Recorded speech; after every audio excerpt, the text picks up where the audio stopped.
Merci de faire le choix de vous informer sur SM Télévision. Dans l'actualité, 2 tiers de la ville de Kinshasa pourraient être plongés dans le noir les jours qui viennent. Les poteaux haute tension de la Société nationale d'électricité sont menacés par des têtes d'érosion vers les quartiers Mitendi dans la commune de Mongafula. Une délégation gouvernementale et de la SNEL était descendue sur place. Suivez. La chute d'un des pylônes peut entraîner d'autres. L'image est effroyable. Les pylônes haute tension numéro 8 de la SNEL SA est menacé d'écroulement au niveau des Mitendi suite à des têtes d'érosion des Madikita.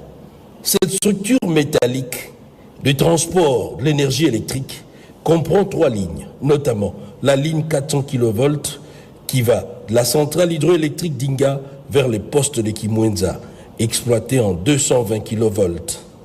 Mais aussi la ligne 132 kV qui part de la centrale hydroélectrique des Zongo 2 pour alimenter les postes de Mitendi et Badiadingi.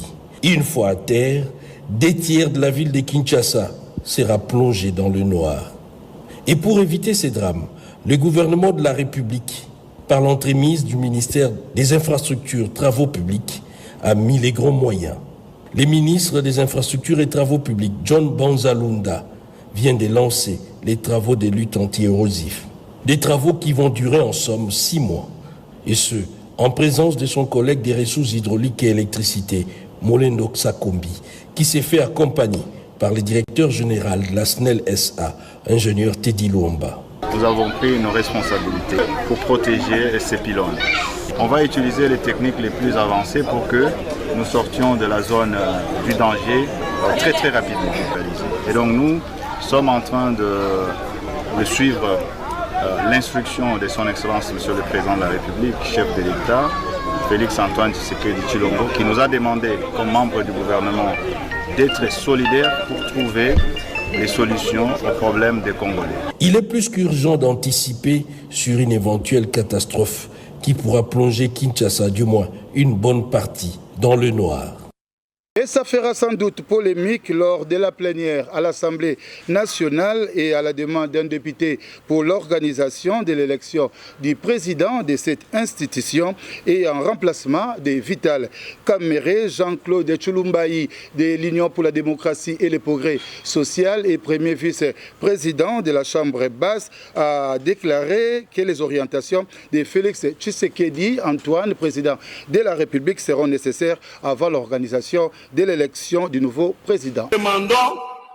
Nous vous demandons le bureau, puisque quand vous parlez conférence des présidents, la conférence des présidents c'est une structure restreinte qui ne représente pas tous les élus légitimes du peuple qui sont 6 places et 6 places. C'est urgent, quand vous dites que ce n'est pas urgent, c'est urgent aussi pour les autres et pour nous.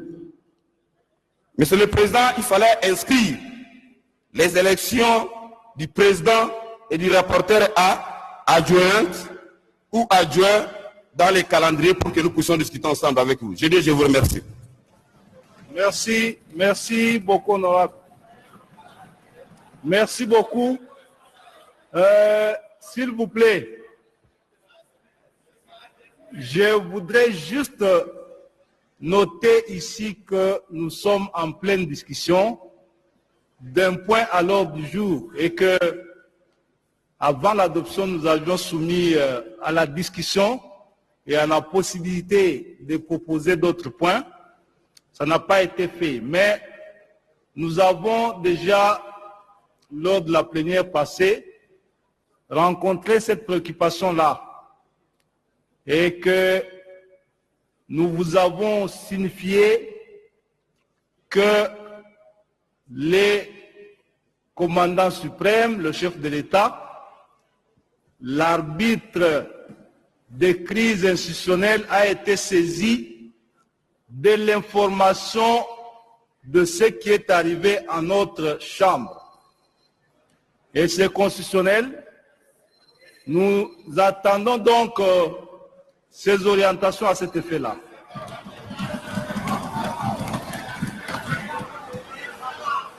Guerre à l'est du pays, de plus en plus de voix s'élèvent pour dénoncer l'inaction du Conseil de sécurité de l'Organisation des Nations Unies et l'hypocrisie de la communauté internationale. Les multiples déclarations de l'ONU n'ont pas arrêté les M23 et les Rwandais dans leur activité à l'est du Congo. Exo Sebouana a réfléchi sur cette situation. À l'est de la RDC.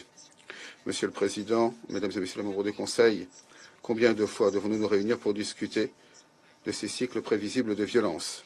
Depuis plusieurs mois, le Rwanda est accusé de soutenir des groupes armés opérant sur les territoires congolais, exacerbant ainsi un conflit déjà complexe. La RDC, qui a longtemps été le théâtre des luttes internes et externes, se retrouve une fois de plus en proie à l'incertitude. Les responsables congolais, notamment l'ambassadeur Zenon Mukongo-Ngai, représentant permanent de la République démocratique du Congo auprès de l'ONU, a étalé mardi 30 septembre, lors de la session du Conseil, sa fermeté. Il a ouvertement exigé un dialogue inter-rwandais et dénoncé l'inaction de la communauté internationale devant la tragédie qui endeuille plusieurs familles, tout en appelant à une réponse claire. Le chevronné diplomate a surtout plaidé pour le respect de l'accord RDC-Rwanda du 27 juin 2025 et le renforcement des sanctions contre les responsables du M23 et leur soutien. Pour Kinshasa, la paix durable repose sur la justice, la vérité et la responsabilité.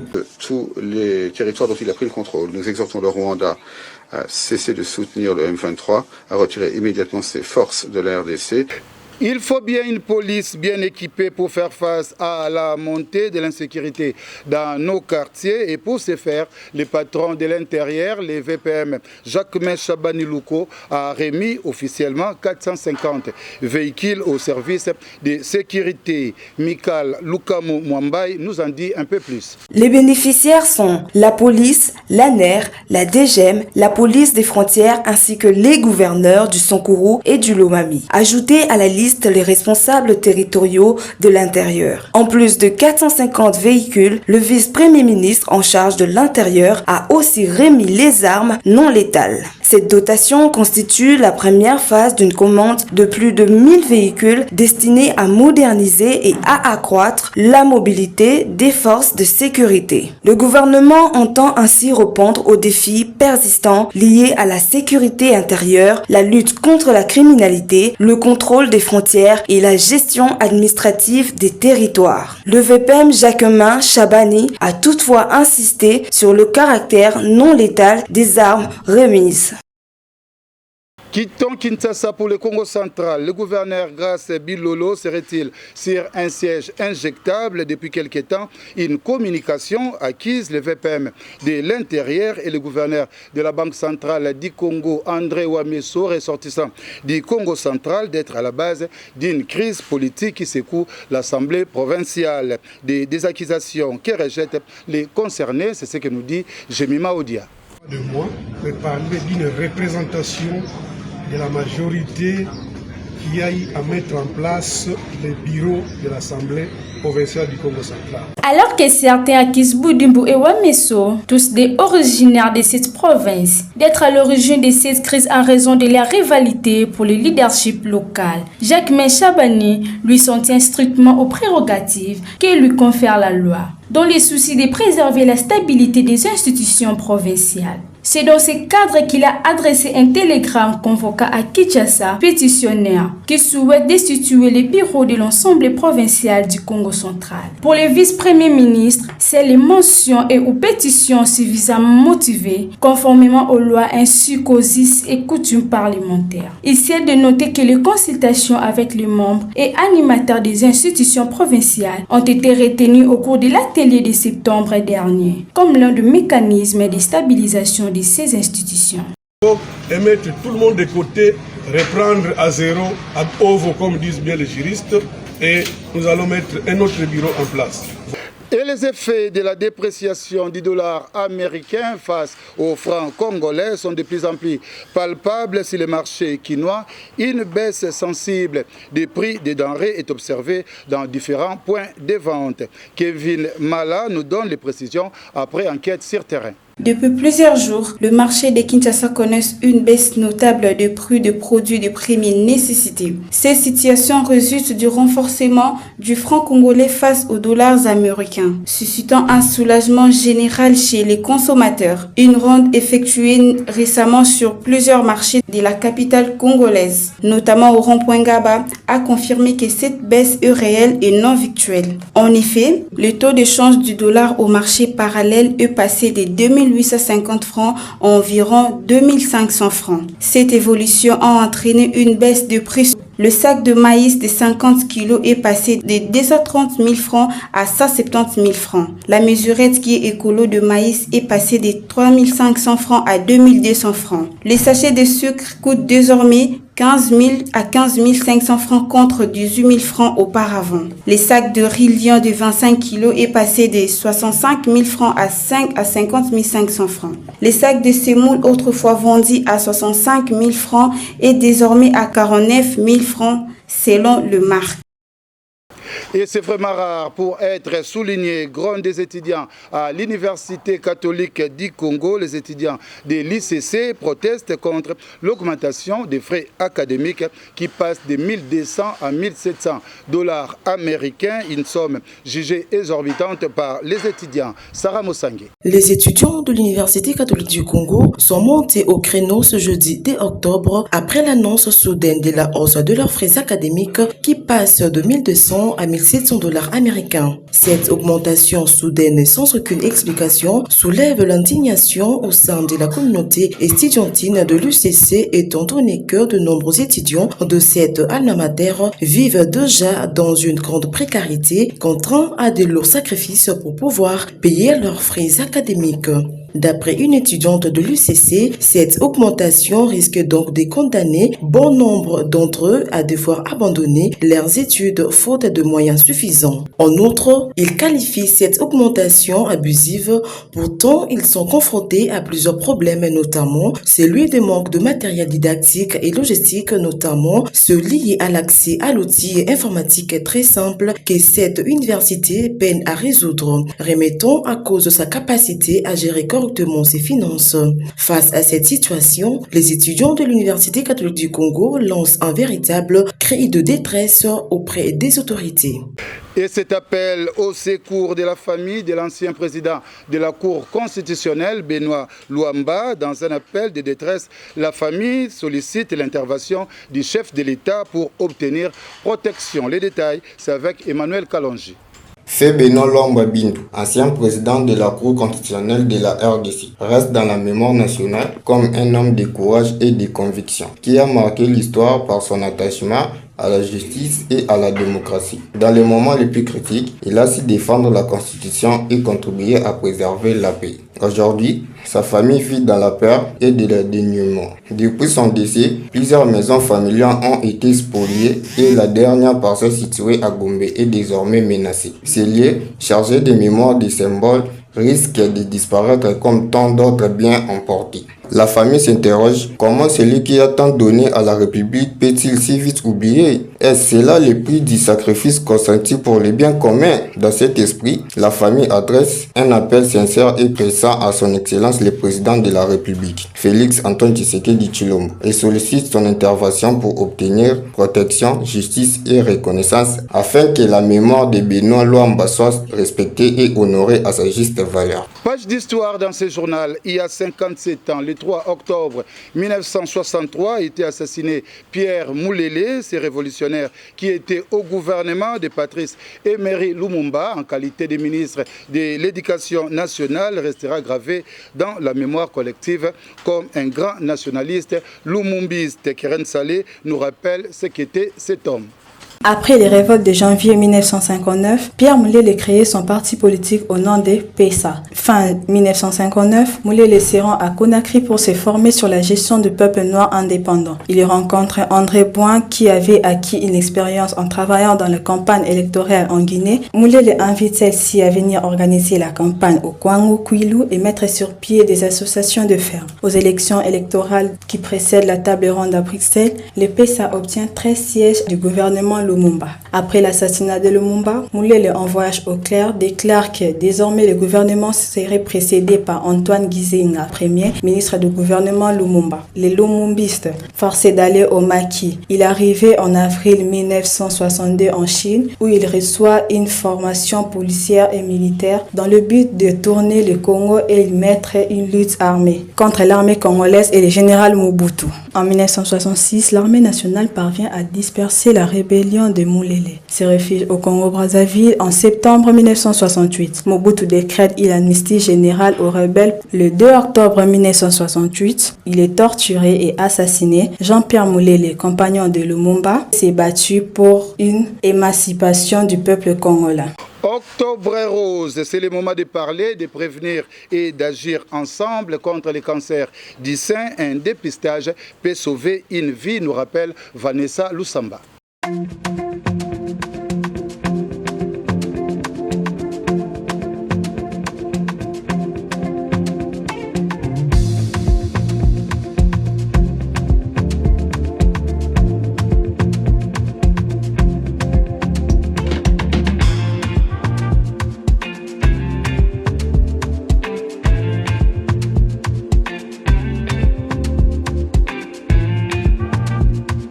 Chaque année, le mois d'octobre prend une teinte particulière, celle du rose. C'est une couleur, un symbole de solidarité et de mobilisation contre le cancer du sein. Informer, sensibiliser et encourager au dépistage précoce, car détecter à temps ces cancers se soignent dans la majorité des cas. Le cancer du sein reste le cancer le plus fréquent chez la femme. Partant, il continue d'être un sujet tabou dans certains milieux, étouffé par le père ou le manque d'information.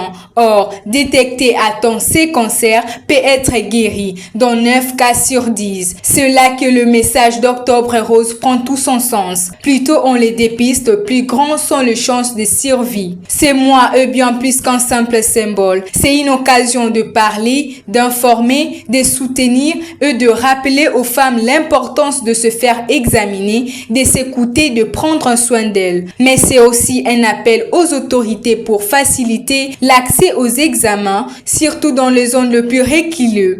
Le cancer du sein peut aussi toucher le proche, chaque famille, chaque communauté est concernée. Octobre Rose est une campagne de sensibilisation au cancer du sein. En ce mois d'Octobre Rose, n'ayons pas peur de dire le mot, de porter le ruban, d'encourager au dépistage, parce qu'un simple geste peut sauver une vie. Ensemble, brisons ces silences et faisons la lutte contre le cancer du sein un combat collectif.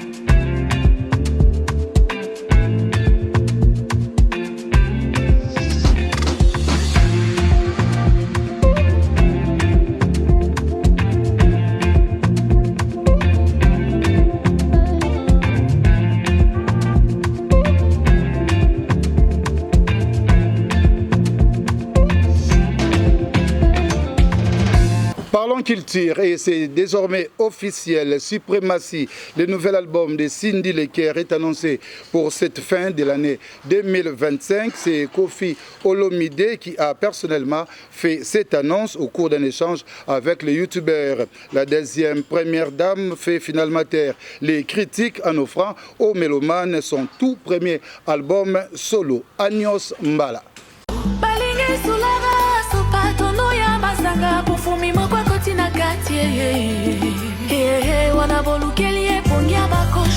Enfin, un album solo de Cindy Leker sur le marché s'est annoncé pour la fin de cette année. Ces projets étant entendus arrivent comme une confirmation des talents des grandes chanteuses qui a fait ses preuves jusque-là qu'à l'ombre de son mentor Kofi Olomide. Suprématie sera disponible en fin de l'année, annonce faite par le patron des quartiers latins devant un groupe de youtubeurs. Cet album qui sera sûrement analysé à fond par les Antilles et les pro-Cindy a omni un titre qui sera sans doute polémique, Mon ex.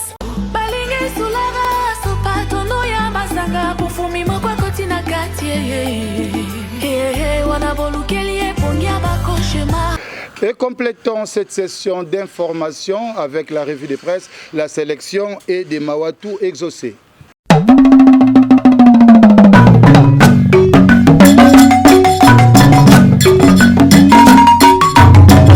Ouvrons cette revue de presse avec Ouragan qui annonce un samedi historique qui va sceller la réconciliation entre Kabuya et Bouzibou. D'après les billets hebdomadaires, une matinée politique sera organisée ce 4 octobre au siège du parti. Pour la première fois depuis les débuts de l'ère Kerel, Kabuya et Bouzibou s'afficheront côte à côte, non pas dans les couloirs feutrés de la négociation, mais face aux militants, face à l'opinion, face à l'histoire. Politique encore avec Lambert Mende qui réitère son loyauté au président Félix Tshisekedi. Selon les maximums, le député national Lambert Mende, initiateur de la convention des Congolais unis et membre du présidium de l'Union sacrée de la nation, a renouvelé mardi dernier son engagement envers la coalition au pouvoir en présence du secrétaire permanent. L'actualité, c'est aussi la condamnation à mort de Joseph Kabila qui continue à susciter une vague de réactions. Dans un communiqué consulté par Forum des Axes, l'organisation internationale Human Rights Watch a exprimé sa profonde inquiétude dénonçant une procédure irrégulière et un verdict jugé politique qui menace l'avenir démocratique de la RDC. Pendant ce temps, l'Union sacrée répond au FCC. Selon le Congo Nouveau, le camp présidentiel juge que le FCC n'a aucune crédibilité pour donner des leçons en matière de démocratie, de constitution ou des droits de l'homme. François Mwamba accable Nicolas Kazadi d'un retard de 3 ans et d'un gaspillage de 57 millions de dollars sur la construction de 1000 maisons préfabriquées. Dans un rapport consulté par la Perse, le Conseil présidentiel des veilles stratégiques, CPV sensible, accuse l'ancien ministre des Finances Nicolas Kazadi d'avoir orchestré par son ministère une contractualisation irrégulière qui a ouvert la voie à un retard de 3 ans et un gaspillage de 57 millions de dollars pour la construction de 1000 maisons préfabriquées. Ça n'est donc fini de cette édition d'information. Régie finale, Alain Moussina, Caleb Kanda était au montage dans une réalisation de Isaac Tandou, coordination rédactionnelle de Jean-Serge Mwanda. Au nom de la grande équipe, je vous dis merci et l'actualité reste en continu sur SM Télévision.